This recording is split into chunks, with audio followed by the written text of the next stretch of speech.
Hello and welcome to a brand new episode of After the Whistle. It's the first episode of December, I think. Yeah, first episode of December. I got a new hoodie. Protect your hoodie, fellas. Protect it. I want my Celtics hoodies back. Todd's here and we got a special guest. Miss Allana Barefield is here. She graduated college. She's been all over the place. ESPN, undefeated, and she's here with us. I think she's our first real. You're our first real journalist that's came to the studio. No, real. The second real journalist / reporter that's come to the studio. Well, thank you for having me. I appreciate that. How's everything going with you? It's been good. It's been good. I'm ready to dive in, talk about what's happening in the sports world, and especially, with the coach being fired yesterday, Ron Rivera. That's a hot topic right now. A very hot topic. Also to note, me. On this set, she's the only one that's not a Patriots fan. She's a who that or who they. I do love my Patriots, but come on, when it comes to the Saints, who isn't? Okay. All right. but yeah, let's get to this breaking news. The New Orleans, I'm saying New Orleans, Carolina Panthers yesterday fired their head coach Ron Rivera after 9 seasons. I tweeted last week when we were talking about the show when I said they lost to the Saints. I was like, those are the type of games that get coaches fired. Right. And then you follow that up with the performance they had against Washington, and then here we are. 9 seasons. So. Yeah, man. I thought he was going to be there for a little longer, but Kyle Allen also didn't help him. Just because they put too much pressure on that man. He's a game manager, and him throwing the ball 46 times is ridiculous. Yeah. I think it was a shock for everyone, especially for, David Tepper even made a statement saying, the owner, saying this is the best decision for the long-term success. Ron Rivera spoke today to a lot of the reporters, and where you could see he was hugging a lot of the athletes. It was a sour moment for him. But I do believe another team will pick him up for sure. Oh yeah, definitely. He is a good coach. He 73 wins in 9 seasons there. He was when he took over the Panthers were 2-14 when he took over, and there was slowly improvement. Got them to the Super Bowl, and he got them. I think a couple years ago they almost won another playoff game. If this guy, he was a Michigan guy. Just the ball's right there. He doesn't look, but yeah, he's shown that he's a capable coach and he can lead a locker room. So he's not going to be unemployed for long, because there's a few teams that could use him, and I know of a few. Yeah, it was just unfortunate for him just because the personnel he had on his team didn't really help him at all. So it's just one of those things. They're going to fire the coach right before they fire a player. Correct. Yeah, and also if you guys, I was keeping up with Vashti Hurt, shout out to her, Carolina Blitz, and she was tweeting, she covers the team, and after the Saints lost, she said they didn't talk to the reporters. None of the players talked to the reporters after that game, and it was like dead in the locker room. And then during this game, they were up 14-12 going into halftime, and she said the body language from the team, it was just like this just looks like a team that's ready to pack it in and call it a season. That's just right. And it's going to be interesting for the Panthers of how they move forward, because your coach, him, what he's going to say. So the dynamic of everything will change for the better or for worse. Yeah. They probably just need they probably need a breath of fresh air, to be honest with you. Oh yeah, I think this new owner, David Tepper, it's about to clean house. So he's going to get a new GM. He's going to get assistant to the GM. Cam Newton he's probably going to be gone. He got 19 or 20 million due to him last year of his contract. He's probably going to go. They're going to clean house and just start fresh. And Cam Newton, Ron Rivera, those guys are probably going to get picked up quick. The Cleveland Browns, you need a coach and a quarterback. You need a coach and an adult. Or the Dallas Cowboys. A coach and an adult. Dang, we'll talk about Cleveland soon, but let's talk about Monday Night Football, the Vikings versus the Seahawks. This was quite the game. It was Seattle started off slow, and then the second half came, and they just got things rolling. Their running attack was really the difference in this game, because the Vikings could not stop them. Yeah, I'm wondering. Granted, Cousins can't get over that Monday Night Football hump. It was like 0-8. Yeah. They went away from what made them successful. You know what I mean? He goes 22 for 38, but Cook only has 9 carries, and they only ran the ball 14 total times. that's an issue. You need to have balance, and that's what was making them successful. You know, Russell Wilson, he continues to dominate on that field. As we know, he's on that list for the 2019 NFL MVP honors. I mean, man, he just dominates every time he goes on there. I mean, at halftime, we saw it was being 17-10. We thought, you know, they could have caught up, but Seahawks with the win at the end of the day. Yeah, and what changed for the Vikings was when Dalvin Cook went out. He hurt his shoulder, and they sidelined him for the rest of the game. And he's the engine that makes that offense go. And the Vikings, they did come back after being down 34-17. But there was a sequence where they had all three of the timeouts. They still had the 2-minute warning, and it was 4th down. I'm not mad at them for going for it on 4th down. But I think they should have punted it and just played the field position game, because I think they probably could have got it stopped if they pinned them back a little. Well, you know, I want to say recipe for success in football is you got Okay. you got to convert 3rd and 4th downs.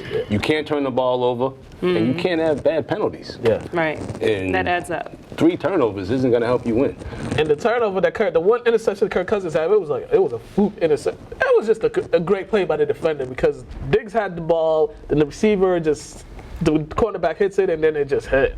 It lands in his hand, and it lands into a touchdown. And that's a place that you can't turn the ball over up there in Seattle, because every time you turn it over up there, it turns into a touchdown. Yeah. I see that. Yeah, and I think the Seahawks lead the league in close games, Right. or something like that. But hey, Sunday Night Football was not the best. It wasn't a great outing for the New England Patriots, and their offensive struggles continued, and you could see the frustration in Brady's face. Yeah, he was frustrated with the receivers. Hey, these guys can't get open. It's simple as that. Nobody could get open. Do you guys believe that this is the end for them? No. Nah. No, I don't believe. Because they get better they get better throughout the season, the receivers. And we hear that, me personally, I believe the end is here for them when somebody actually beats them. This happens. I mean, just a year ago, they lost 2 December games, and people were saying they're going on the road in the playoffs, and they're not going to win on the road, and they prove everybody wrong. This team has they just have too much of a history of proving people wrong, and playing well when it counts, especially in the playoffs, because in the playoffs anything could happen. But also, my issue with the Pats right now, I feel like they're doing too much with Brady. Him throwing the ball 47 times, and them only rushing the ball 29 times, and you're averaging 5 yards per carry. So every 2 rushing plays, you're getting the first down. So why wouldn't you utilize that? And it seems like the rushing attack is non-existent compared to last year. Last year they were tops in the league in rushing. This year it's like, what happened to everybody? What happened to Michelle? What happened to it? I think the loss of Gronk really hurts them in the blocking aspect, because Gronk in the running game, he was probably the best tight end blocker in the league, and now we're just seeing some of the effects of that. And when do you think Tom Brady's ever going to retire? When you can't get out of bed. He might.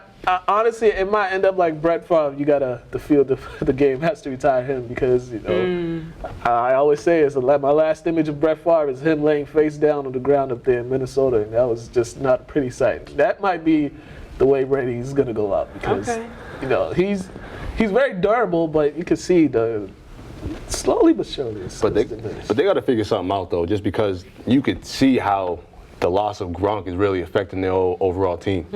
The blocking, crucial, I want to say possessions not getting finished because you don't have a tight end to just throw it into. And it's just, you can tell they miss him a lot, and they need somebody else to replace him. Do you think they should have never let Antonio Brown go? That's a deep conversation. Yeah. No, I mean, what he did, he had to be reprimanded for it. I think you have to look also like what's happening with the player behind his athletic ability and what he's actually doing in society and in the world. And, at that moment, that was the right decision for him. I mean, like you said, they come a dime a dozen. So they can pick up somebody else who has that athletic ability. Yeah, my thing with Antonio Brown, he probably still would have been on this roster. He wasn't sending out text messages. He probably still would have been on the team if he wasn't sending out those text messages. So he did it to himself, and then you want to take shots at Robert Kraft via Twitter afterwards. So if there was an opportunity for them to bring him back, he messed it up himself. It's hard to trust somebody like that. You bring him into your family, and then as soon as something goes wrong, he starts talking bad about you. Right. And then he wants to come back, and then he apologizes and talks bad about you again. It's like, bro, social media is not it's helping. like a narcissist, bro. Yeah, That's how he's coming off as. And you can't talk bad about the guy that writes your checks. That's Nah. And you can't sue him either and think he's going to take you back. So, my point exactly. yeah, the Antonio Brown saga. But the Patriots, they got another big one. They got Kansas City coming in. So this is, granted it's at home, so we'll see. Because right now, they're the number 2 seed in the AFC. The number 1 seed is the Lamar Jackson show. Oh, yeah. And this game lived up to the hype, in my opinion. It definitely lived up to the hype. And the things, Jimmy G, I'll say it again, why can't this guy hold on to the ball when he gets sacked? It seemed like he has a problem holding on to the ball when he got sacked. That literally was the difference in the game because they had the momentum going, and then he got sacked, and the Ravens recovered in their territory and scored. It was like, Jimmy G, you got to hold on to the ball. There was definitely a lot of back and forth, as you saw. It was like a contest, and everybody was at the edge of their seat looking at this game. I mean, there was 4 lead changes and 3 ties when you watch this game, and it was interesting, you know? Yeah, I liked it how it was like the battle between like one of the best defenses in the NFL and one of the best offensive players in the NFL. And he made enough plays to win. Yeah, definitely. And if you looked at how evenly matched they were, just look at the running attack. 174 for the 49ers, 178 for Baltimore. Lamar Jackson with 101 yards. But yeah, the 49ers, they're not even in top. They're tied for the division right now. Like if the playoffs started right now, they'd be on the road. Playing a wild card game, which is crazy. But the thing, Jimmy G just got to hold on to the ball. He can't turn the ball over, especially in that condition. In the rain, if you want to get home field advantage. Especially when they only got to the red zone once. Right. So you have to put extra focus in things like that. Because you know you're not really getting there. You're not getting towards the end zone. So.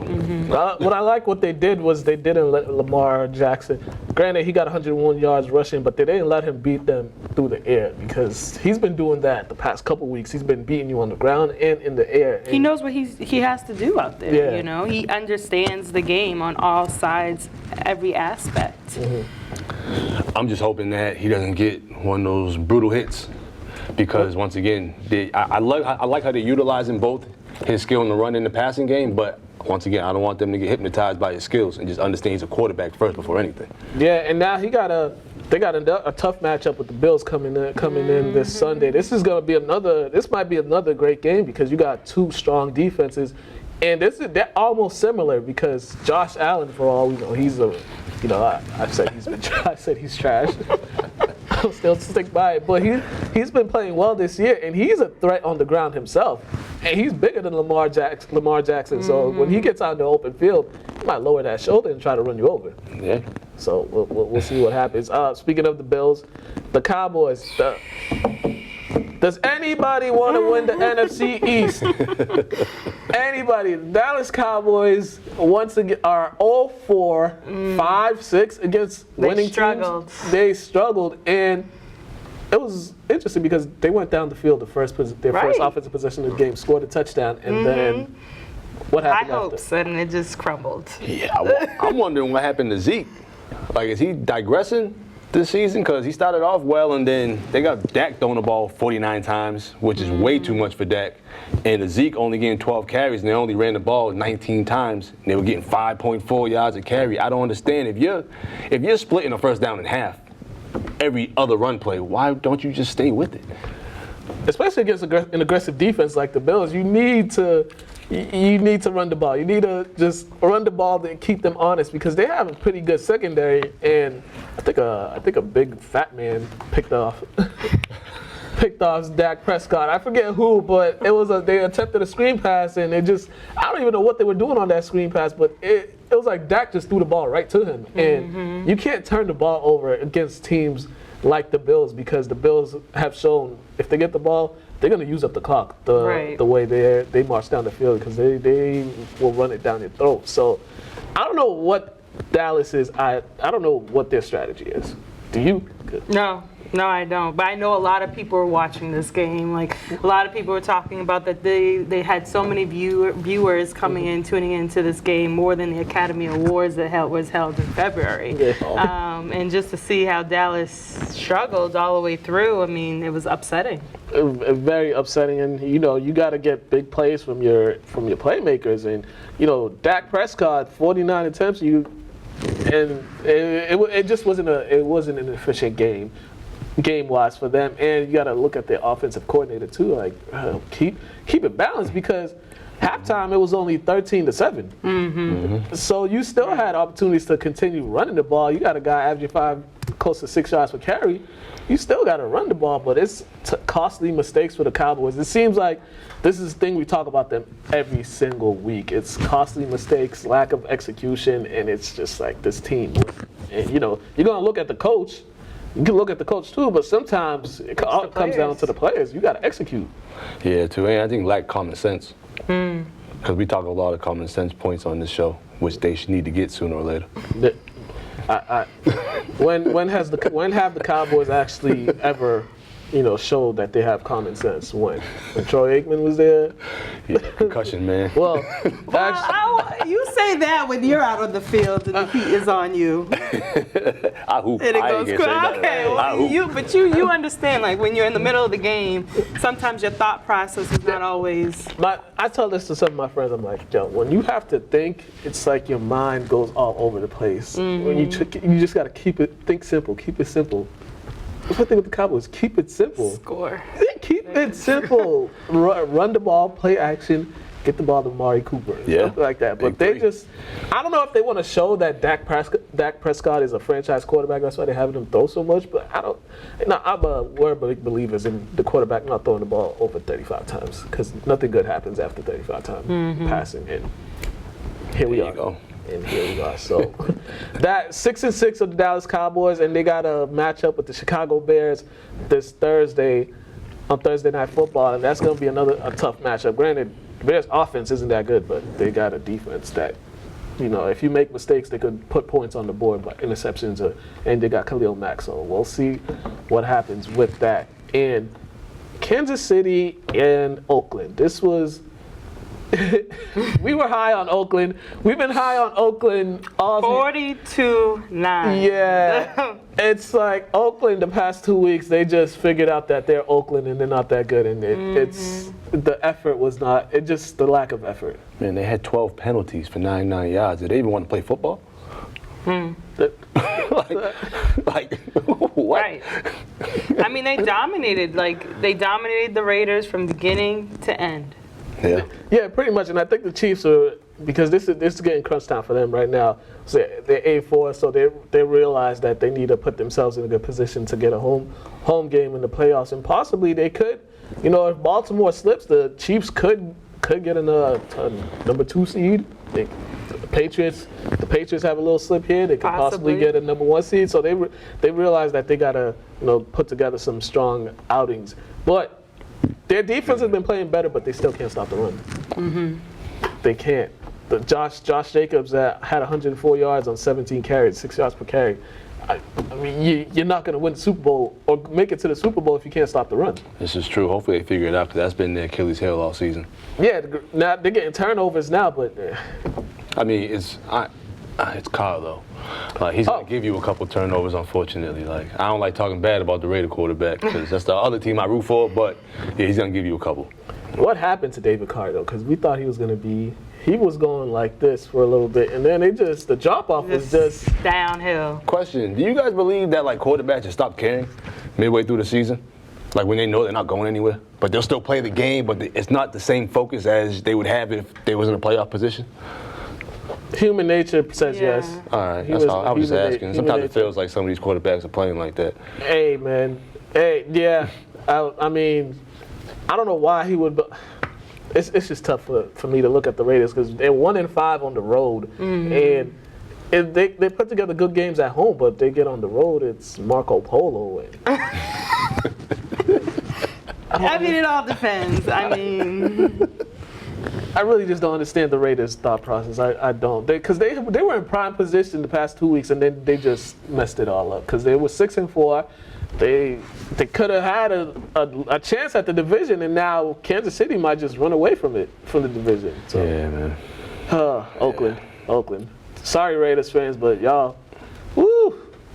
Well, there's always next year when y'all go to Vegas. All right, so I guess we could talk about her New Orleans Saints. I guess. I guess so.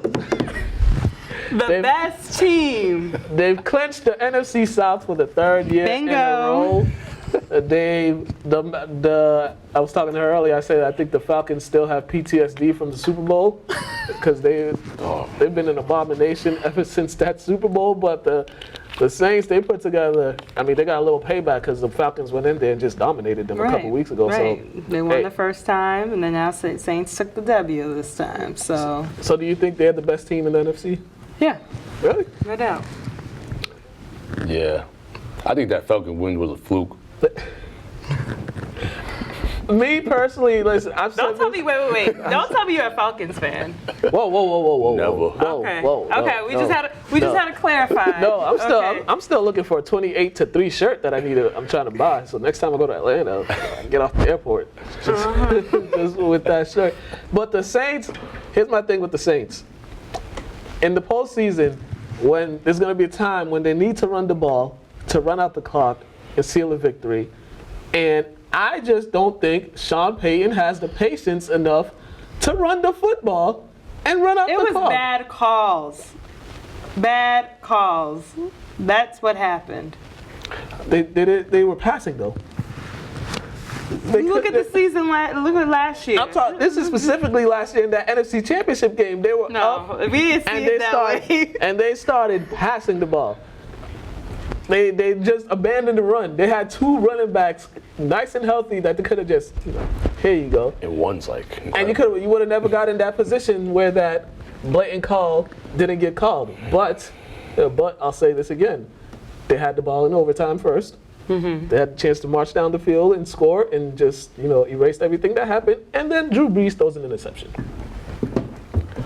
And Kamara's like, he's one of the best dual threats out there at running back and receiver. So why wouldn't you use him? And Latavius Murray too. Latavius Murray, that's like thunder and lightning right really there. Is. So that's just my thing with the Saints. I just don't think their head coach has the patience to run the ball. He's a big offensive, let's get the ball down the field guy. So I don't know. And it could be seen like that. And I think there was a lot of mistakes that did happen last season, that we were that close to go. And a lot of people thought we were going to make it to the Super Bowl. I mean, they had it in the bag. They did. But I mean, I think there was a lot of judgment calls that were not in favor for us. There was some calls that didn't go in favor of the Rams either. I'm just saying. I watched that whole game. I watched that whole NFC Championship game, and there was a pass interference that was not called on the Rams in their territory. They had to kick a field goal. So I mean, tick for tack, but whatever. We got the title. But right now they're 10-2. I think they're one of them, the Seahawks and the 49ers. The Saints have a matchup with the 49ers this coming Sunday in New Orleans. So this is like a matchup of two polar opposites. And it's on home turf, and when you come to the Dome, there's no experience like that. The amount of noise that the fans make. Yeah, that's true. My thing with the 49ers, they just have the recipe to neutralize something like that because they have a running game. If you have a running game, you can block out or you can shut down the noise because you could just run it on a team over and over and over again. It's kind of demoralizing, and the fans will get tired. So this is definitely going to be an interesting matchup because the Saints, we talk about their offense, they got a good defense too. So, and we've seen Jimmy G. That's my guy Jimmy G. But the Saints, they like to create turnovers, and if he gets a little nervous in that dome, you can see a couple pick sixes going the other way. So this is a good matchup. I'm excited to see. Hopefully it lives up to the hype because some of these games this season that we've seen. It's going to live up to its hype. I hope so. Definitely. I thought a few games this year was going to live up to the hype, and I went to sleep. Yeah. But it sounds like your problem. I'll be watching the Saints. Hey. I can't stay up for a blowout. I can't. It's not my fault. True. All right, but yeah, the Saints clinched the division, so I mean, it wasn't much in their division. So you got Matt Ryan, Jameis Winston. He's like a turnover machine. I think he wakes up throwing interceptions. Oh my God. Cam's on the shelf, so it was their division to have this year. NFC East. We're back to the NFC East. The Philadelphia Eagles. I said last week this was a get-right game for them. A get-right game against a horrible team, and the Eagles are horrible. My man, what I call him last year, Connor Fitzpatrick. Yeah, he looked Conor McGregor. He was balling. But he has a couple of these games a season. Yeah. So, and he's been like a starter and a backup, so he kind of knows how to play that starting role, but he can't play it for too many games because he's going to give you 3 interceptions. My thing with the Eagles is Dallas basically just opened the door for them. They were like literally like, here, you can just take this division, take control of this division. It's here for you to take it. And they just didn't, I don't know. If anything, I think it was execution and discipline that Miami had. I mean, to get that victory. Devontae Parker, he played one of his best games as being a Dolphin. 7 passes for a career high of 159 yards and 3 touchdowns. I mean, that man was on fire that night. And can we just say the Eagles' secondary is hot garbage? They are hot garbage. The way they were just letting guys run free in that secondary. And Carson Wentz put together probably one of his best games. You guys, they were up 28-14 at one point in this game. You're up 2 touchdowns. You would think the defense could just do it, just stop them. Right. And they couldn't do that at all. It was a sad showing. And you fall for that fake field goal at the 2-yard line. That's when you know you don't want to win this game. You fall for a play like that because I remember the Colts tried to run that play against the Patriots one time, and it didn't work. Yeah. But Miami played well, though, man. This might have been their best game of the season, going 4 for 4 in the red zone. Yes. Converting all your 4th downs, so you're able to continue the possessions. And they ain't had that many penalties. Yeah, that'll do it. They definitely possess the ball more than the Eagles. But the thing with the Eagles, what is it with them? What is it? They came in the season with all this hype. They had all this talent. Then Deshaun Watson goes down. Then Nelson Aguilar, he can't catch. Alshon Jeffrey, he's always hurt. I mean, they have 2 good running backs that they don't like using. I don't understand this team. It's not working. It's cursed. They're the only team that booed Santa. This is true. They definitely did boo Santa. So I don't know what else to tell you. I think they threw batteries at him too. They did something disrespectful. And then they just gave Lane Johnson a contract extension. And you know my gripe with Lane Johnson. He's, the Eagles had, ever since winning the Super Bowl, they got on this high horse and they were so worried about the Patriots. They weren't worried about themselves, and everything's been, the Patriots been like this, and then they've been going this way, and it's, some people are saying clamoring for bring Nick Foles back, but I mean, you really want to bring him back because he just got benched for. Right. He's just a playoff guy.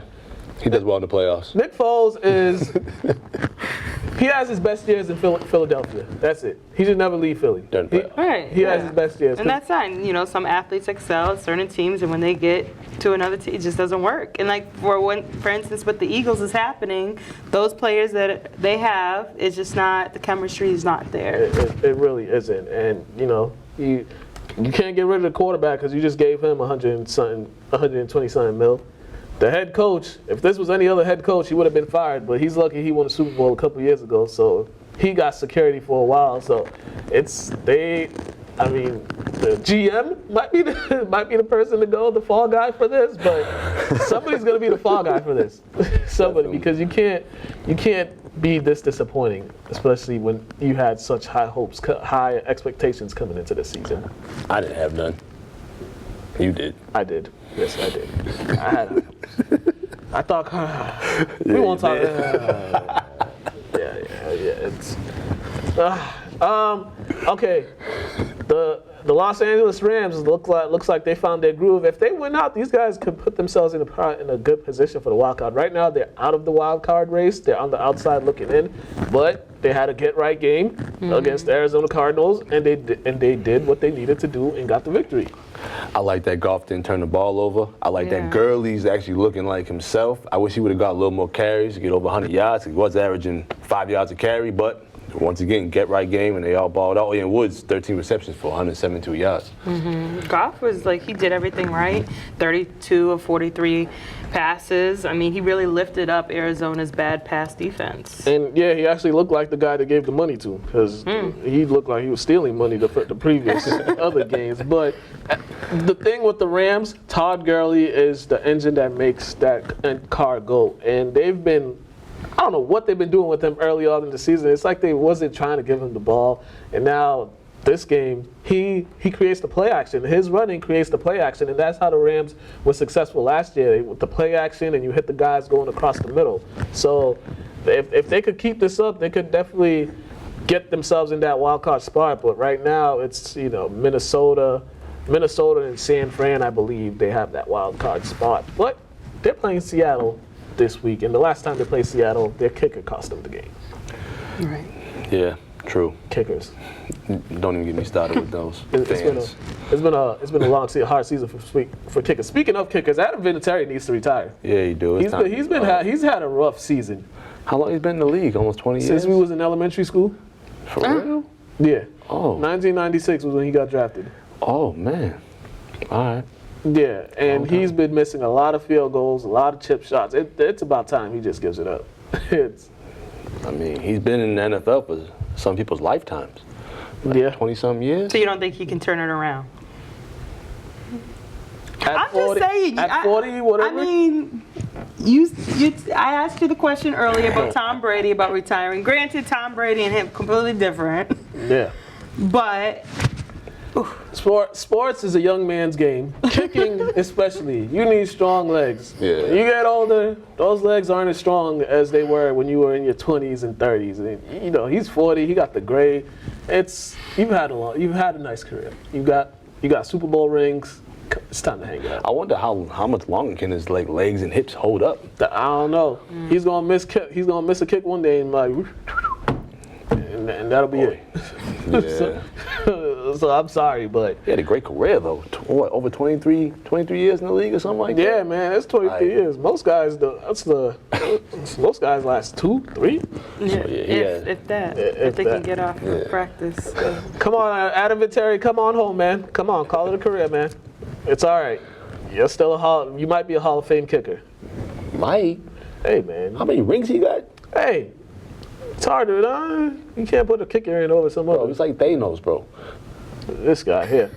All right. The Cleveland Browns. Okay, we're going to talk about the Cleveland Browns. They're going to be in need of a head coach after this season. There's a head coach that just got fired a couple days ago. You might want to start trying to get an interview with him ASAP. When you lose to a quarterback named Duck Hodges. Well, His name is Duck? Yes. Not Doug? No. Well, his quote it's Devlin. Yeah, but his nickname's Duck. Duck. Oh, okay. He was like some duck calling. Yeah, and they banned it actually. Oh, they did? Yeah, you can't. The fans are not supposed to yell duck. Yeah. Can you do quack? I don't. I'll get back to you on that. But I assume either or you're not. They banned it? Yeah. Is it something with Peter? Why? It's because it's offensive. I mean, I don't. I guess that's duck? what they said. How? It's Peter. I'm telling you, it's the animal people. Duck is. I'm trying to find out maybe racially. How?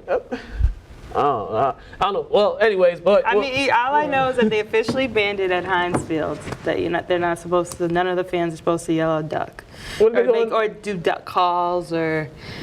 What happens if they do? They get kicked out the stadium? I'm guessing so. I don't get it. Well, there's another reason why Pittsburgh is Pittsburgh. All right, so let's go to this game because the Browns. Mike Tomlin has to get coach of the year, right? He has to get coach of the year because of what he's doing with this team. I'll give him that, yeah. Big Ben, gone. Antonio Brown, we know him. Le'Veon Bell, gone. Juju didn't play in this game. James Conner wasn't in this game. All their offensive threats from last season are gone. Yeah. And they still managed to win this game. He's a strong candidate. He's definitely and the Browns, they have to look at themselves in the mirror because it's like they lived up to my expectations because I didn't expect much from them, but my goodness. They were Baker close to Mayfield. They was close to my expectations. My bad, Mook. But yeah, man, Baker need to grow up. He got to grow up, man. Simple as that. Baker's 4-11 against teams with winning records. 4-11 against teams with winning records, and I think, I don't know, does he still lead the league in interceptions? Because I know he had a couple turnover. He had a turnover in this game, a fumble, a crucial fumble, and it wasn't like Pittsburgh did anything spectacular on offense. Their defense came out and did well, but Cleveland, if you want to make the playoffs, there's a third-string quarterback there. You gotta get this game. So now they're 5-7 right now, and I've already called their season over, but where do we go from here? How many more games they got? 4. How many of them against bad teams? Let's look. I should have checked myself. They got let me see. What is there? All right, so they got the Bengals, the Cardinals, the Ravens, and the Bengals. They got the Bengals twice then. Hey, I mean, they can go 2-2 or 3-1. 7-9. Oh yeah, They're gonna be 7. They'll probably beat the Bengals. twice. Possibly. Have you seen the Bengals? Oh, I try not to watch them. They won. But what do you think they should do after this season? They have to restructure. They have to really look at the players, do some tradings, and They need some adults in the front office. They need some adults because you got your head coach going around with the T-shirt that said Pittsburgh started it. I didn't even see that. Yeah, you need, for one, get rid of, what's his name, Freddie Kitchens? Yeah, get rid of that guy. His name is just too funny for me. But, and maybe Baker, he might mature over the summer. Hey, each player does, it's just how much do they mature? And they still have pieces, but I would definitely shop for a quarterback. Just in case. right. Yeah. This was a humbling season for Baker Mayfield. Very, very humbling. It's a learning experience. Learning, and you can't, especially the nonsense that he was doing in the off season, especially the way he was conducting himself in the off season. You can't have a season like this because now, all off season, they're just gonna be piling on you. So maybe he'll learn. I don't know, but he hasn't shown it, especially. I mean, he hasn't shown it since college. I mean, there was that incident running from the police in Arkansas for whatever reason. But granted, he's still in his young 20s. But some things you have to. And as a professional in the NFL, they don't have time for you to grow up, unfortunately. No. Especially at that position. Yeah. So. And it's funny when you say that when they are 20, 21 years old and they're literally living the dream and trying to understand how to work the NFL world and the different pressures, and that's a lot. Yeah, because some people may see them, you're making all this money, you got a profession, but they're still kids. I mean, they're making a good amount. I think that's also Than the average person. Yeah, compared. I mean, Odell, it's the sponsorships, but completely different. But yeah. But because some people forget they're still kind of kids. So. No. And they still don't know the game. You don't really understand any professional sports if you're playing until you're like in your mid-20s, maybe early 30s. Like to be honest with you, like. Yeah, because you look at this team, like who offensively, defensively, who's the leader? I mean, Odell and Jarvis Landry could be looked at the two leaders, but 26. They're both like 25, 26. So it's like there's not really that elder statesman in that locker room. So yeah, they got a lot to go. They got a lot to learn. I don't know. I mean.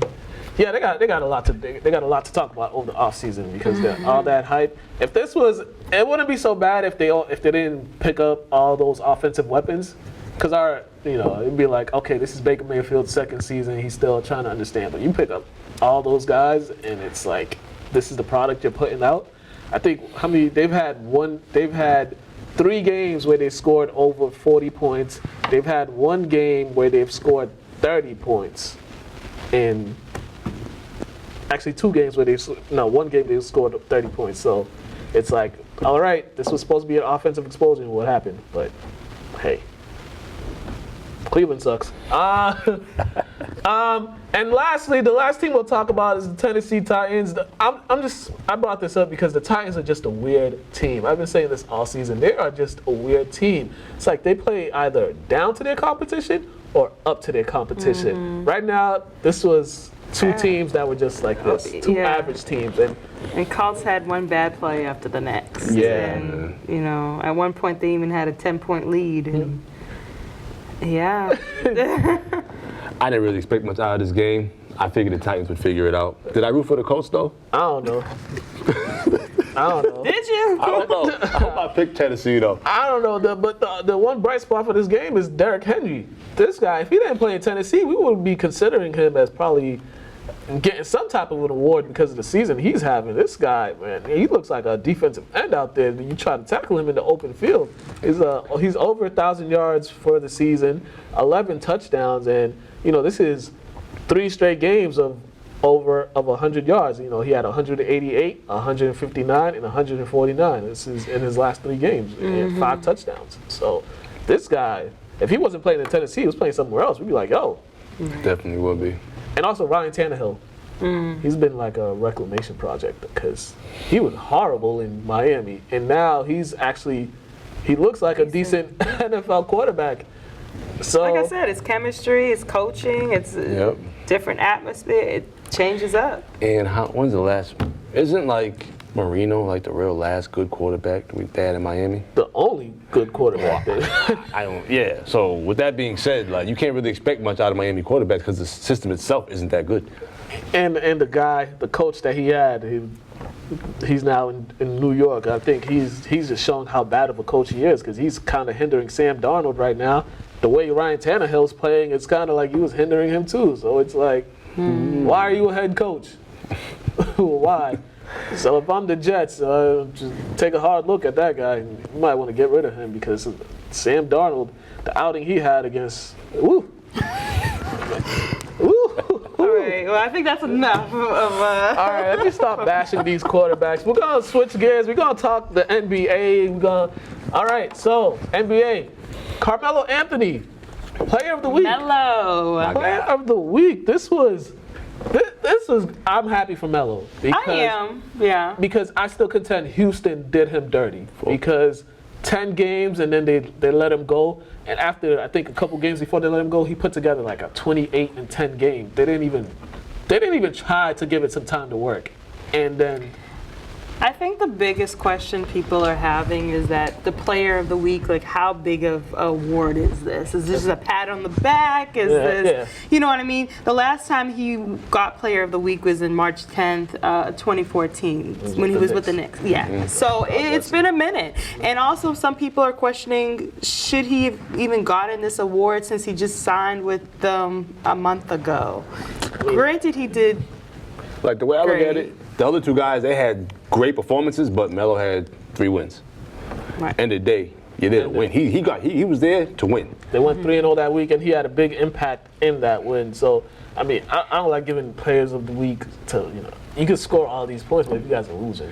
But he did have 60 3/4, though. Yeah, he did. But it was also, I think it was somewhat sympathy, just because, kudos to Melo, he's doing well, but also he deserved it.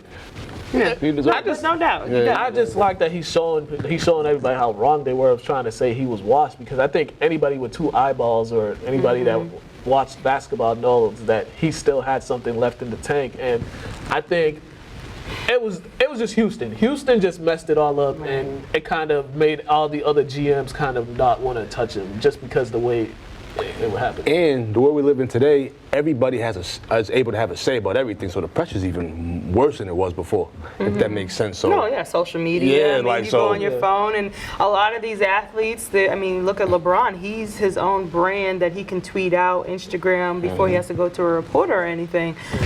It's a lot more pressure than... And they're harder on people, I feel, nowadays, because so many people have more to say. It's like, if 900 people say this, it must be true. No, those people are peanut gallery. Yeah, this is true. We got too many bots. Peanut gallery. Yeah, that word. Too many bots on social media. Too many people with like 2 followers, and like I got a picture of them kissing their dog or something like that. I got opinions. And it's like too many sheep. Like back then, there was still those reporters that would go hard on players, but if you didn't read the paper, you wouldn't know about it. Right. So now we got Yeah, that's the one bad thing about social But media. no, but kudos to Melo. Yeah. Definitely. Doing his thing. Portland needs Nurkic to come back though. Yeah, they do. They don't have a guy that they could get the ball down low because all their points is When's he expected to come back? probably 2020 or something. Oh man. And Zach Collins is hurt too, so it's like their inside guys are not there. So it's like you got Dame, you got CJ, you got Melo, and it's like you need just somebody that can get you easy bucket. Yeah, they do. Speaking of James Harden, 60 points in 3 quarters. Beard. This was quite the performance that he put together, and they took him out with he was 2 points away from his career high. Mm-hmm. And I think they should have just let him in and see him go for that 80. I loved it because I always talked about how efficient he was. Right. The past couple years, he wasn't that efficient, but he's going back. He's back to being like that because they're playing with Westbrook. He can't take all them crazy shots as he would because Westbrook would definitely have something to say about it. But yeah, you gotta leave him in there.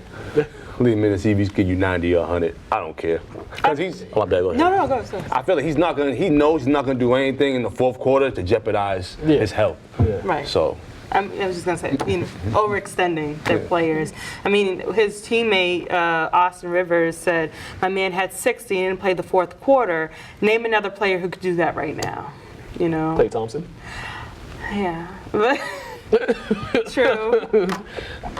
I don't take anything Austin Rivers says seriously. I don't even pay attention to Austin Rivers. He's like, he's one of those annoying. He's like one of those NBA players. You just like, shut up.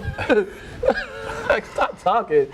But yeah, this was big for him. But last night, did you see what happened last night against the Spurs? He scored a basket, went through the hoop, and it came out, and they didn't count it. Yeah, I was so mad because anybody in the world could see that he dunked it in and it just happened to pop up. He replayed it. How many times you need to replay it to see it? And the ref, I think the refs were kind of going by his reaction because he thought he missed it, but because he went after the ball. But it was just like, dog, this replay. And my thing is, with all this replay that they want to implement in the league, they'll stop it. They'll stop the game if it hits the guy to see who the ball went out of. They'll stop it, or they'll go like this if they want to figure out if it was a 2 or a 3. Right. What's the point of having the replay if you're not going to utilize it? What exactly is the point? It's the judgment calls. It really just depends. I mean, it's just... And the man dunked it in. Like, how many dunks do you really see him miss? Let's be honest. Right. I've never seen him miss a dunk, to be honest with you. He might have missed 1 or 2, but I haven't seen it. Yeah. So, like, you got to get the benefit of the doubt. Oh, just look at the replay. That's common sense.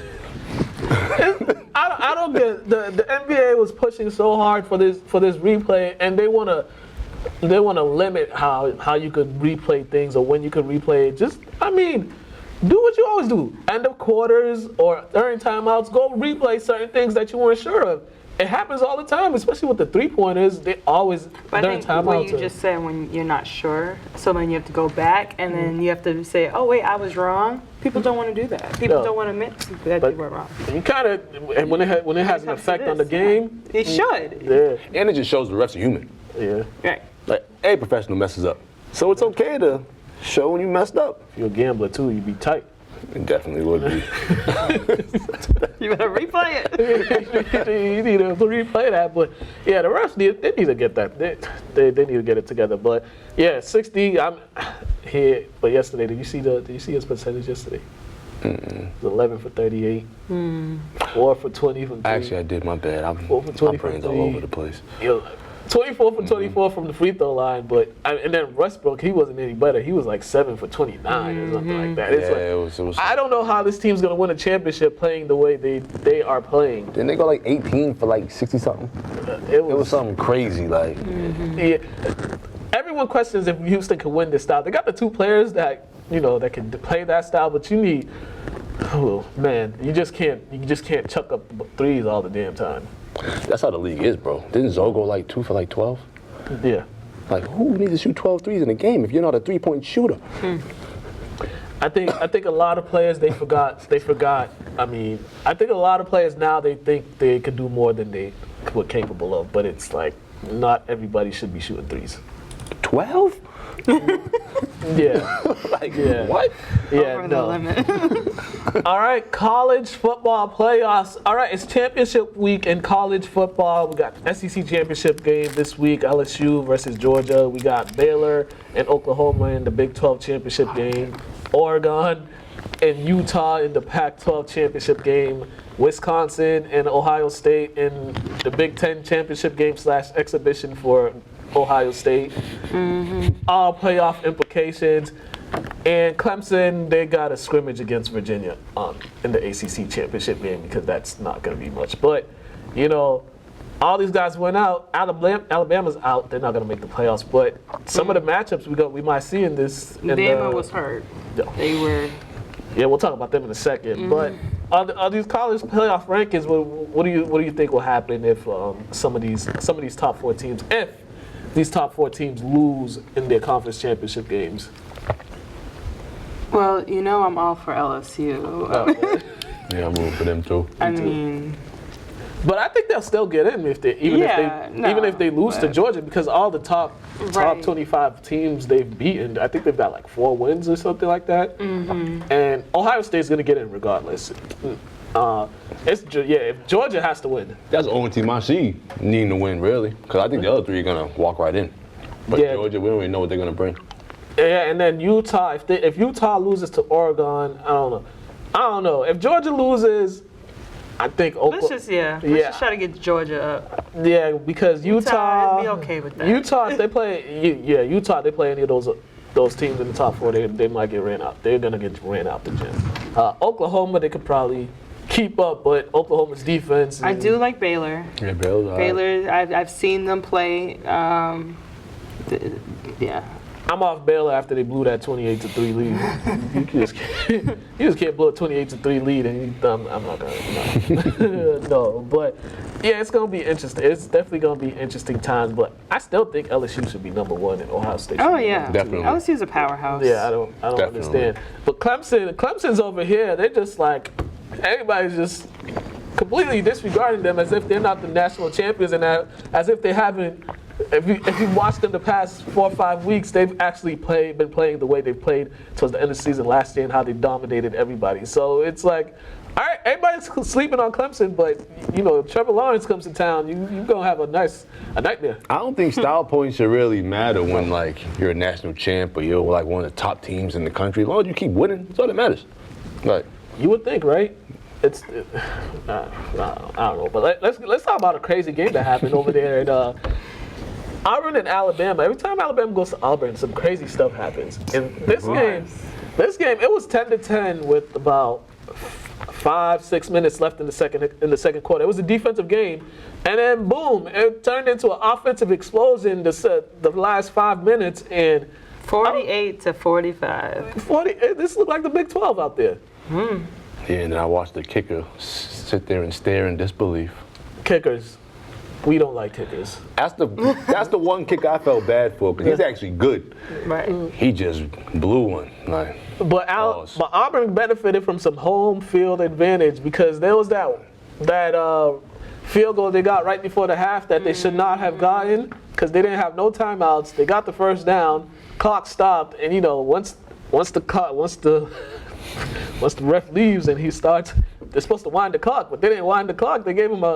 They basically gave them a timeout, so it was like, I'd be tight if I was Alabama. But it seems, this is like the 3rd time I've seen them go down there and just the crazy things happen. And how they lose the game.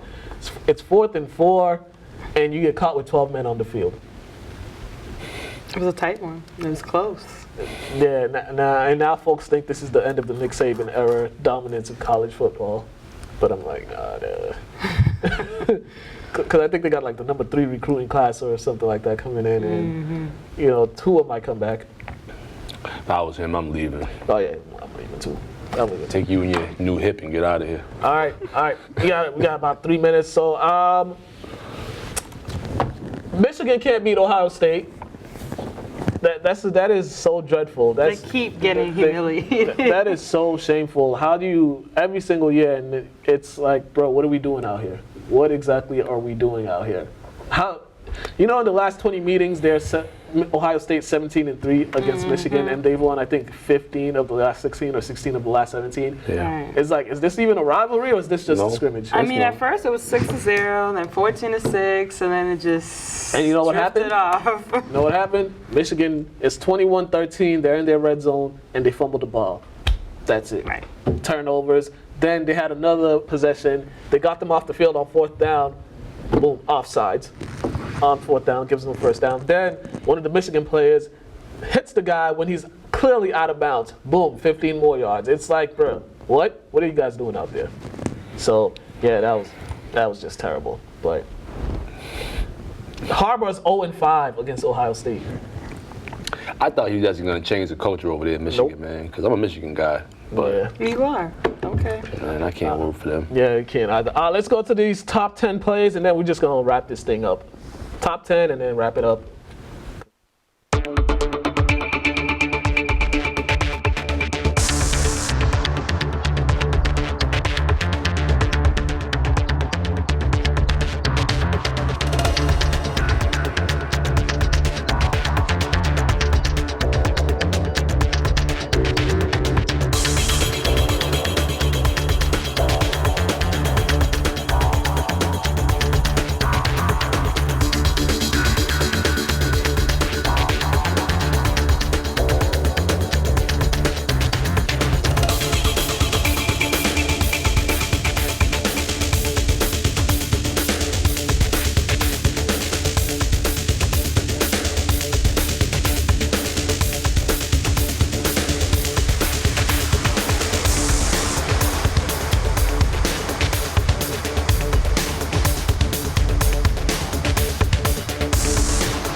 All right, college basketball. Wait, you gotta check out his moves now. I did after every show. College basketball, top 25. Louisville is number 1. Ooh, Kansas number 2. Michigan, they went from unranked to being number 4. Juwan, what's his name again? Juwan Howard. Juwan Man. Howard, Cabbage Patch. Cabbage Patch. he's doing quite the job out there, he is. so got them ranked. He's doing what we thought Harbaugh would do for football. Pretty much, he's done more. He's done more. All right. Yeah. So Thanksgiving game, English versus Classical. Yeah, Classical won 22-9. I was there. It was. Yeah. No. Man. English had the opportunity. They cut the lead 22-9. They had to stop them to get the ball back. They didn't. It was a defensive game for most part, and then English gave them a short field. They were up 2. English was up 2-0. Both teams were struggling. English gave them a short field. Classical scored. Then Classical got a pick six. I don't like Classical. But, You know, kudos to both teams. I'm just happy they scored. Bang, right there. But yeah, Thanksgiving game. Kudos to Classical for taking that. We out of here. Allana, she might be back. Possibly. She'll probably be back. She dealt with us. You know, there's too much testosterone here the past couple of weeks, so we Shake it up. We shake it up. So make sure. Oh yeah, tell them where to follow you. Oh, Allana Barefield, Allana, Barefield, Barefield on Instagram and Twitter. Don't worry about this guy. We'll see you. Basketball season starts next week. Have a good one, guys.